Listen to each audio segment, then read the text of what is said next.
আসসালামু আলাইকুম। দশম শ্রেণী, তোমাদের অসুখী একজন কবিতা চলছে। তো এই কবিতার আমি 3 নম্বরের একটা প্রশ্নোত্তর আলোচনা করে তোমাদের বাংলা যে ব্যাকরণ, সেই ব্যাকরণ শুরু করব। তোমাদের মূলত মাধ্যমিকে নিউ সিলেবাসে যে ব্যাকরণ রাখা হয়েছে কারক ও সমাস। তো এক একটা কবিতা আলোচনার শেষ প্রান্তে, অর্থাৎ কবিতা আলোচনার সঙ্গে সঙ্গে তার যে কারক এবং সমাস প্রাসঙ্গিকভাবে যেগুলো এসে যাবে সেগুলো তোমাদের আলোচনা করা হবে।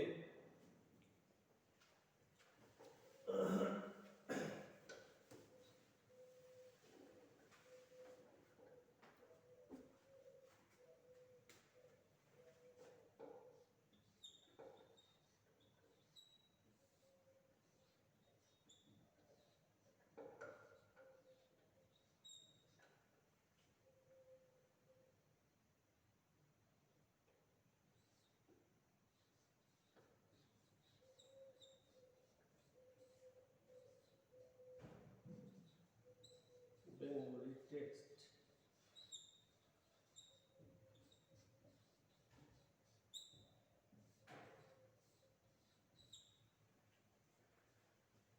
কবিতা হচ্ছে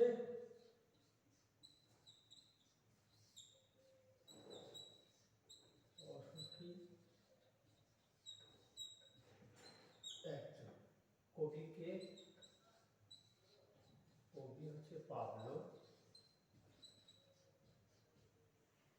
নেরুদা।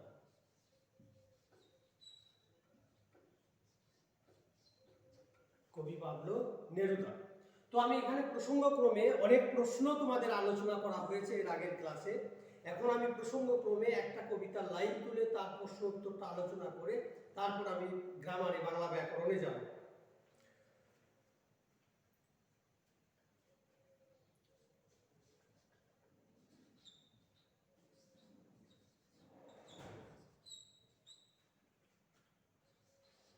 রক্তের একটা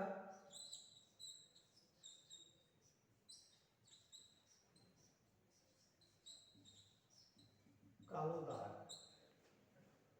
রক্তের একটা কালো দাগ। কবি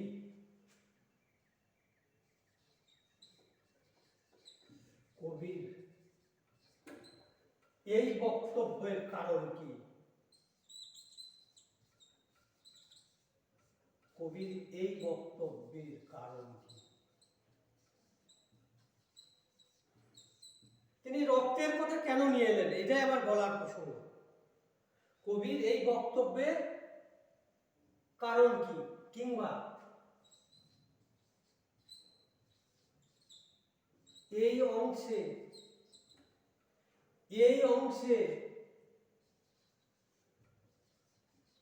কি তাৎপর্য বহন করে, এই অংশে কি তাৎপর্য বহন করে।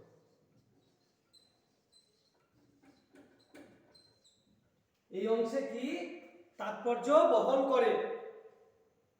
তো আমরা এইভাবে শুরু করব, উৎস যেভাবে করি।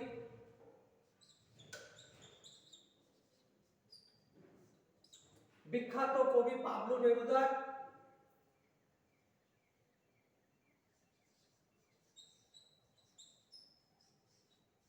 ভূমিকাটা করছি আমি, দেখো আলোচ্য অংশটি।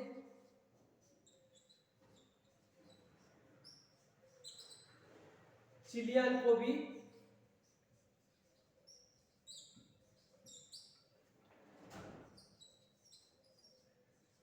পাবলো নেরুদা অসুখী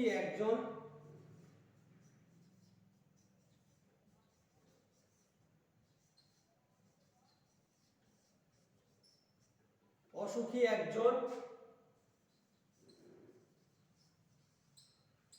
কবিতার অংশ বিশেষ বা কবিতার অংশ বা কবিতা থেকে গৃহীত হয়েছে বা কবিতা থেকে নেওয়া হয়েছে। এরপরে আমরা মূল বক্তব্যে যাব। এইখানটা তোমাদেরকে একবার ব্যাখ্যা করে দেওয়া দরকার যে রক্তের একটা কালো দাগ, তার মানে যে কি ইঙ্গিত বহন করছে এটা বুঝতে আমাদের আর অসুবিধা নেই। কারণ রক্তপাত হয় কোন জায়গায়? রক্তপাত হওয়া মানেই তো সেখানে আনন্দের একটা বার্তাকে বহন করে আনে না, সেখানে আনে অশান্তি আর দুঃখের একটা বাতাবরণ, একটা পরিবেশ সৃষ্টি করে।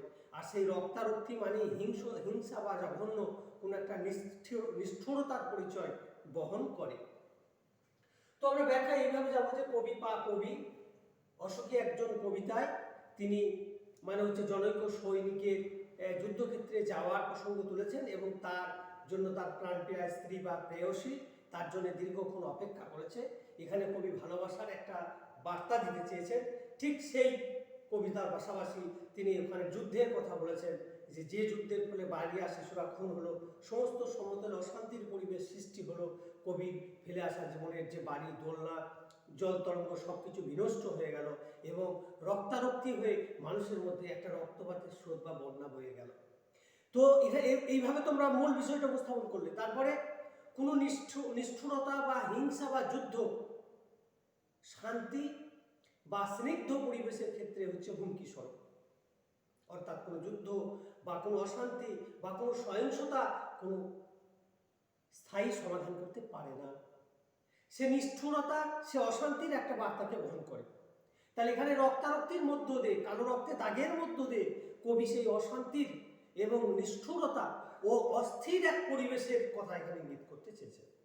তাহলে আমাদের মূল বক্তব্য শেষের যেটা, সেই কারণেই কবি সঙ্গত কারণে বা কবি সেই কারণে বা সঙ্গত কারণে কবি বলেছেন রক্তের একটা কালো দাগ, রক্তের একটা কালো দাগ, এই সঙ্গত কারণেই বলেছেন। তাহলে আমাদেরকে একটা জিনিস লক্ষ্য রাখতে হবে যে আমরা যখন কোনো প্রশ্নের উত্তর করব তখন শেষ যে অংশে কবি বলতে চেয়েছেন সেটাকে প্রতিপাদ্য করি, সমালোচনা করি, নিরপেক্ষ দৃষ্টি থেকে ব্যাখ্যা করি, নিজের মনের ভাবকে মিশিয়ে সেখানে উপস্থাপন করি, যাই করি না কেন শেষ অংশে কিন্তু কবিতা বা গদ্যের লাইনকে আমরা প্রতিপাদ্য করার চেষ্টা করব।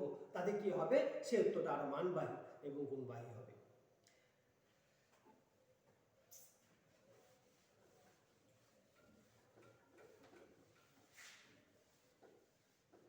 আচ্ছা, আমরা এবার এখানে উল্লেখযোগ্য যে কারকগুলো রয়েছে সেইগুলো আমরা আলোচনা করব। একটা একটা করে আলোচনা করব, তোমরা অবশ্যই লিখে নেবে।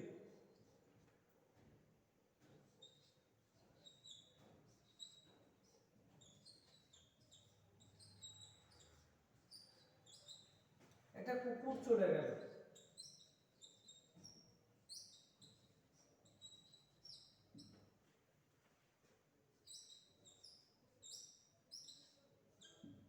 হেঁটে গেল,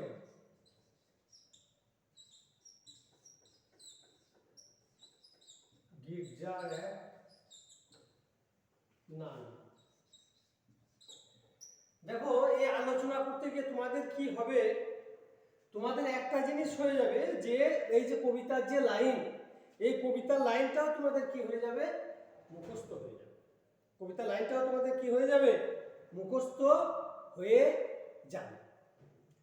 যাই হোক, তাহলে এখানে আমরা কি করব? এখানে কারক নির্ণয় করব।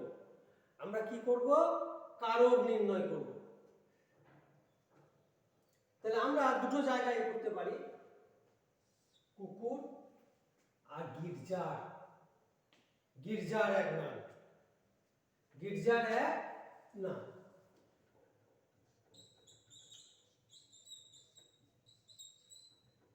দুটো জায়গায়। তাহলে একটা একটা নির্ণয় করি। দেখো তোমরা, প্রথমে আছে কুকুর।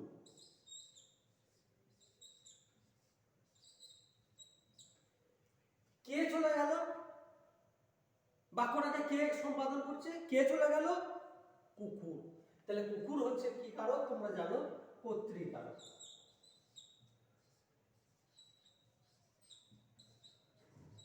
কর্তৃকারকের শূন্য বিভক্তি, এর কোনো বিভক্তি, শূন্য বিভক্তি। গির্জার, দেখো এটা কারক নয়, গির্জার সম্বন্ধ বোঝাচ্ছে। মহারাজের বিচার শেষ হলো মহারাজ, ডাক্তারের দেখা শেষ হলো ডাক্তার। তাহলে গির্জার সম্বন্ধ পদের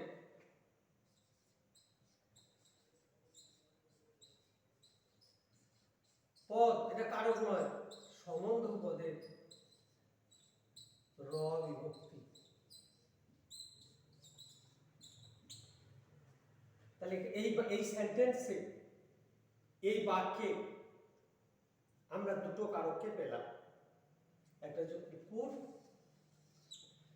আর একটা হলো গির্জা।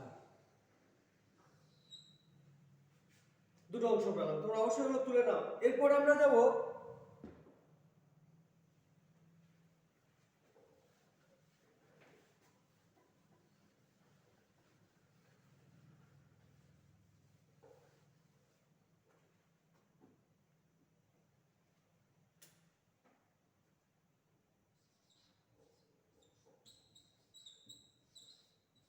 বৃষ্টিতে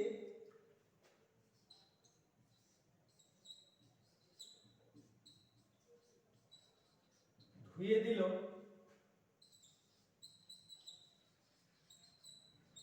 আমার পায়ের দাগ। তোমাদেরকে বারবার একটা বিষয় আমি বলছি, সেটা হলো কি, যে তোমাদের এই যে একটা কবিতার লাইন আমি বলছি, এই কবিতার লাইনগুলো তোমাদের প্রত্যেকটা জায়গায় কাজে দেবে। প্রথমত হচ্ছে কবিতার মূল ভাব বিস্তারে, কবিতার মূল আলোচনায়, কোনো প্রশ্ন উত্তর, কোনো লাইন তুলে প্রশ্ন, সব সময় কাজে দেবে। বৃষ্টিতে, তাহলে কে ধুয়ে দিল পায়ের দাগ? বৃষ্টি। তাহলে বৃষ্টি এখানে কি করছে? কর্তার কাজ করছে। বৃষ্টিতে,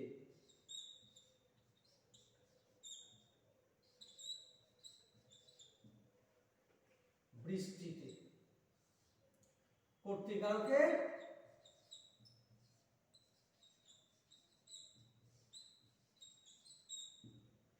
তে বিভক্তি।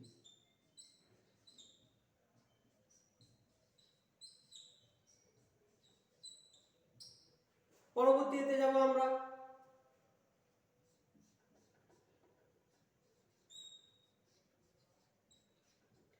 ঘাস জন্মালো।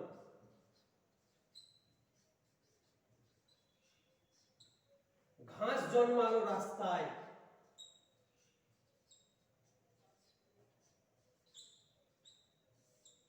রাস্তায় দেখো, তোমাদের আমি বলেছি, কোনো যখন জায়গা বোঝাবে, কোনো স্থান বোঝাবে, কোনো আধার বোঝাবে, কোনো সময় বোঝাবে, তখন কি হবে? অধিকরণ কারক। এখানে প্রশ্ন করতে পারি আমি, যেমন এখানে হলো বৃষ্টিতে, এখানে হচ্ছে রাস্তায়। কোথায় ঘাস জন্মিয়েছে? রাস্তায়। তাহলে সহজেই তোমরা বুঝতে পারছো যে অধিকরণ কারকের অন্তঃস্থ বিভক্তি।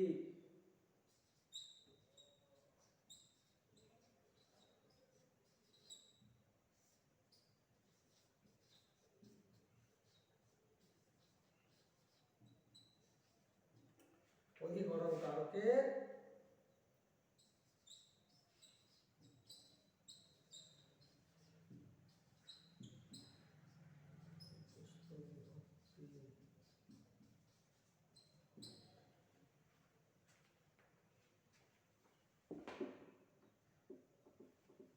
পরবর্তীতে আমরা যাব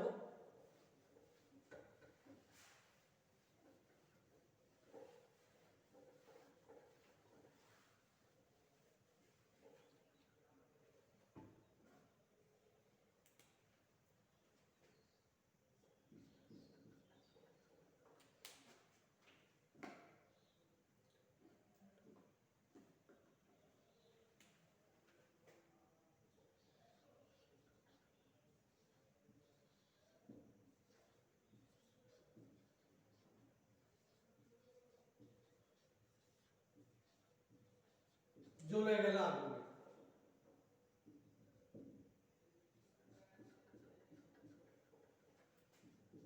দেখো, আগুনে আমাদেরকে কারণ নির্ণয় করতে হবে। প্রশ্ন করি কিসের দ্বারা জ্বলে গেল? তাহলে দিয়া বা দ্বারা হলে কোন কারক হয়? করণ কারক। আগুনে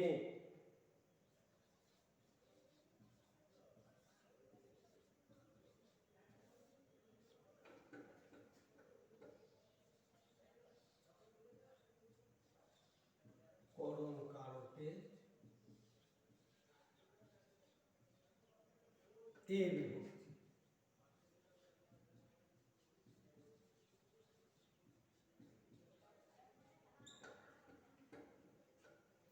পরবর্তী আর একটা কারক বলবো আমি,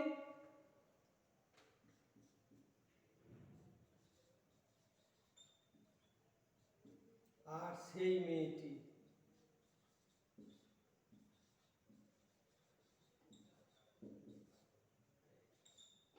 সেই মেয়েটি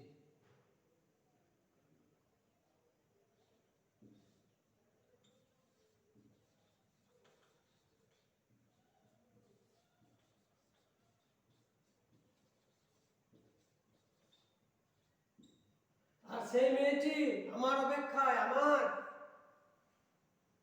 বলেছে আগে আমি সম্বন্ধ পদ, কার অপেক্ষায়? আমার, সম্বন্ধ বোঝাচ্ছে।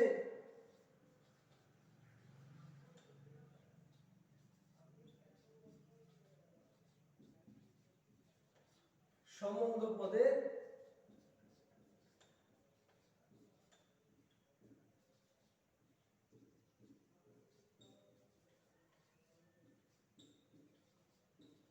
বিভক্তি। আবার মেয়েটি কর্তৃকারক, কি অপেক্ষায়? মেয়েটি অপেক্ষায়। তাহলে মোটামুটি আমাদের কারকটা হলো উল্লেখযোগ্য যে কারক যেগুলো ছিল আমরা আলোচনা করলাম। এরপর এই কবিতায় বেশ কিছু সমাস রয়েছে যেগুলো আলোচনা করব আমি।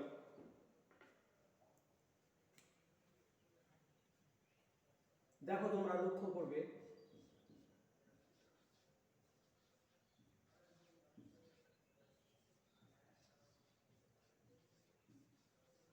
একটা সপ্তাহ, একটা সপ্তাহ আর একটা সপ্তাহ আর একটা বছর কেটে গেল। লিখলাম না, একটা সপ্তাহ আর একটা বছর কেটে গেল। পুরোটাই লিখছি, তোমাদের সুবিধা হবে। একটা সপ্তাহ আর একটা বছর কেটে গেল, মানে অতিবাহিত হলো, পার হয়ে গেল। সপ্তাহ। দেখো কিভাবে আমরা ব্যাস বাক্য করে সমাস নির্ণয় করছি।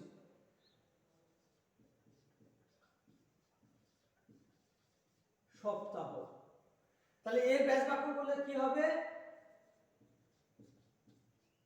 সপ্ত অহের, সপ্ত মানে 7, সপ্ত অহের সমাহার, সমাহার বুঝালি দ্বিগু সমাস। সপ্ত অহের সমাহার, সপ্ত অহের সমাহার দ্বিগু সমাস।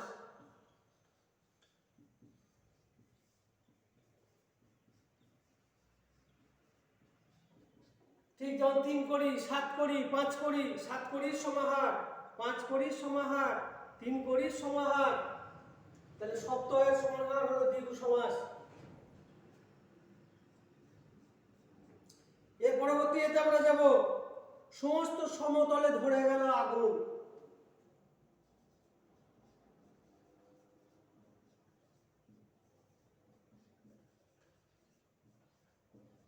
সমতলে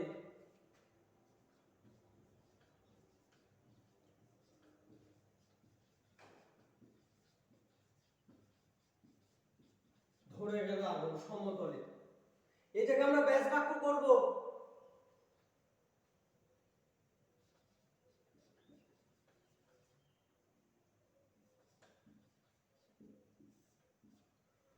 সমতলে কি করব? আমরা ব্যাস বাক্য করব। আগে ব্যাস বাক্য নির্ণয় করে দেখব যেটা কোন সমাস হচ্ছে।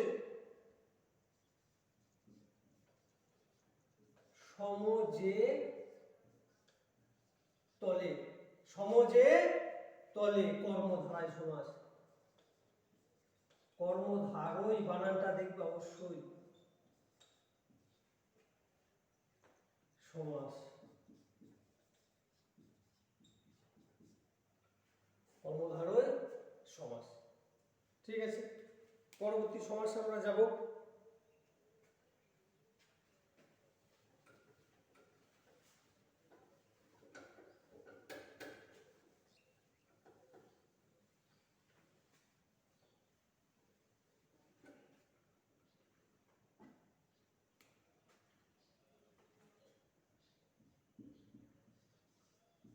ছড়ানো,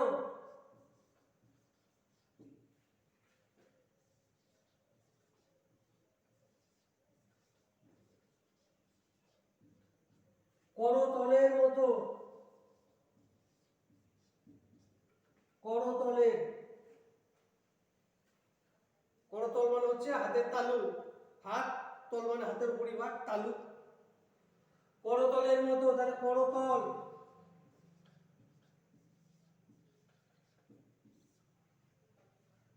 আমরা ব্যাস বাক্যটিকে এইভাবে করব, করের তল।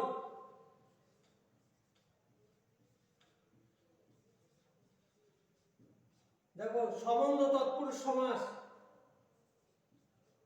সম্বন্ধ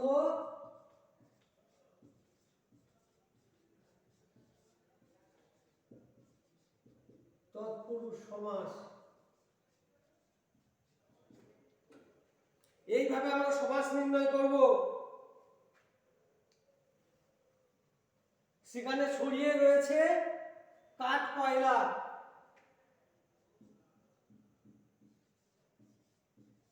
ছড়িয়ে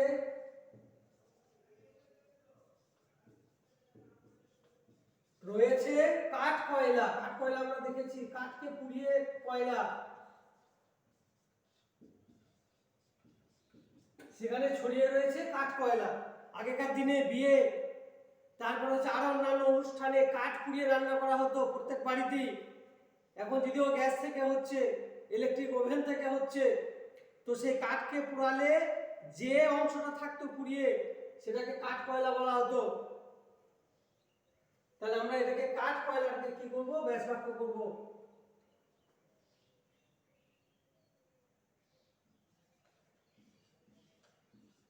কাঠ কয়লা,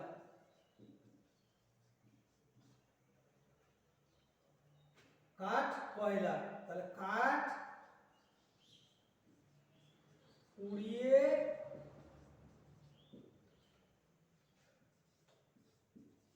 তৈরি কয়লা, কাঠ পুড়িয়ে তৈরি কয়লা। আমরা এটা মধ্যপদ রূপী কর্মধারায় বলতে পারবো, মাঝের অংশটা লোপ পেয়ে যায়, এই জন্যই মধ্য পদ লোপী, মধ্যের পদ কি হয়ে যায়, লোপ পেয়ে যায়। মধ্যপদ রূপী কর্মধারয় সমাস।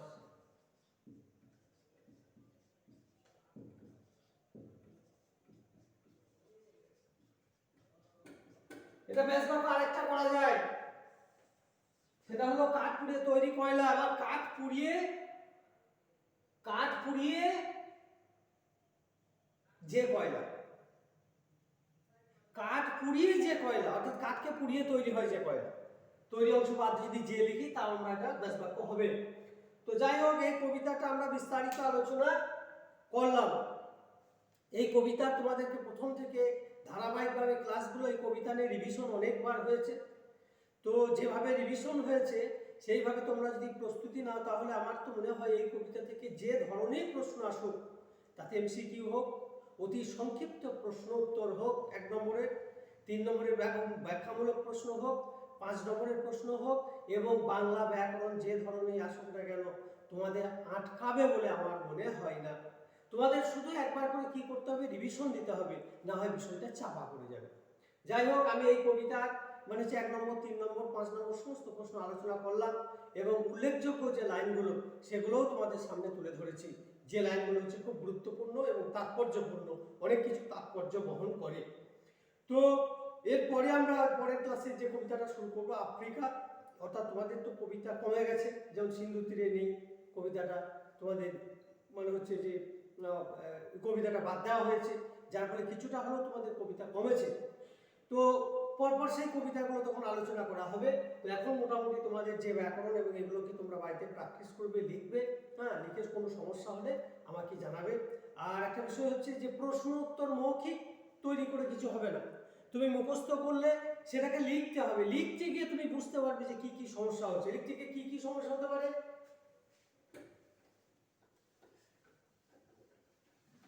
একটা কবিতা লিখতে গিয়ে 1 নম্বরের সমস্যা হতে পারে যে বাক্য গঠন, বাক্য গঠনের সমস্যা হতে পারে। তুমি মুখস্থ করে গেছো, মাঝে লিঙ্ক কেটে গেছে, তাহলে তোমাকে সেই জায়গাটাকে জোড়া দিতে হবে। তা তোমার যদি গঠন ক্ষমতা, বাক্যের গঠন বা বাক্য তৈরি করার মতো যদি তোমার ক্ষমতা না থাকে, তাহলে কিন্তু সেখানে তোমাকে হোঁচট খেতে হবে, তোমাকে আটকে যাবে। তাহলে তোমাকে বাক্য গঠনের একটা ক্ষমতা রাখতে হবে। 2 নম্বর হচ্ছে কি, মূল বিষয়। তোমাকে যে বিষয়টা জানতে চাওয়া হয়েছে সেই বিষয়টার উপর তুমি থেকে যদি সরে যাও, অর্থাৎ কাকুরের 13 হাত বিচি, অর্থাৎ যে প্রসঙ্গ নিয়ে বলা হচ্ছে সেই প্রসঙ্গকে বাদ দিয়ে তুমি যদি অপ্রাসঙ্গিক বিষয়কে সেখানে অবতারণা করো, তাহলে সেক্ষেত্রে কিন্তু হুজট খেতে হবে, সেক্ষেত্রে কিন্তু তোমাকে বাধার সম্মুখীন হতে হবে। 3 নম্বর হচ্ছে বানান। লিখতে গিয়ে যেটা সবচেয়ে তোমার সমস্যা হবে যে বানান, বানান তোমার, তখন তুমি বলে যাচ্ছ গড়গড় করে, তখন তোমাকে বানান বলতে হচ্ছে না, কিন্তু যখন তুমি লিখবে তখন তোমাকে বানান বলতে হবে। কাজে কাজে সেই জায়গাটাকেও তোমাকে খেয়াল রাখতে হবে যে বানানের জায়গাটাকে তোমাকে স্ট্রং করতে হবে। তাই লিখতে গিয়ে এই জিনিসগুলো তুমি আয়ত্ত করতে পারবে, আয়ত্ত করতে